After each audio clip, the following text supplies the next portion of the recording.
Gempa bumi melanda Kabupaten Bandung, Jawa Barat, Jabar, Rabu, tanggal 18 September tahun 2024.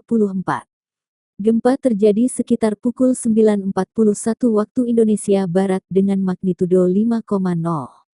Mengutip media sosial, Medsos X Badan Meteorologi, Klimatologi, dan Geofisika, BMKG, gempa berada di lokasi pukul 7.19 Lintang Selatan dan 107.67 Bujur Timur.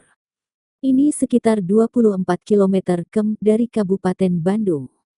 Beredar foto dan video dampak dari gempa berkekuatan magnitudo 5,0 yang mengguncang Kabupaten Bandung, Jawa Barat, Rabu, tanggal 18 September tahun 2024.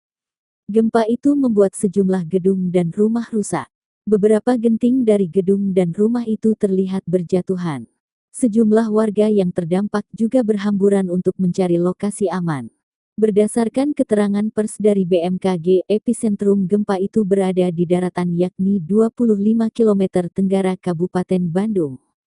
Kemudian, hingga pukul 10.10 waktu Indonesia Barat, hasil monitoring BMKG menunjukkan adanya 5 aktivitas gempa bumi susulan aftershock dengan magnitudo terbesar M3,1. Dengan memerhatikan lokasi epicenter dan kedalaman hiposenternya, gempa bumi yang terjadi merupakan jenis gempa bumi dangkal akibat adanya aktivitas sesar Garsela, demikian keterangan BMKG. BMKG melansir guncangan gempa itu berdampak dan dirasakan di daerah Majalaya dengan skala intensitas I4 mmi, bila pada siang hari dirasakan oleh orang banyak dalam rumah, daerah Banjaran dengan skala intensitas 3 mmi, getaran dirasakan nyata dalam rumah, terasa getaran seakan-akan truk berlalu. Kemudian di daerah Lembang, Parompong, Bandung Barat, Balendah, Garut, Cilenyi dengan skala intensitas I3 mmi, getaran dirasakan nyata dalam rumah. Terasa getaran seakan-akan truk berlalu. Hasil pemodelan menunjukkan bahwa gempa bumi ini tidak berpotensi tsunami, tegas BMKG.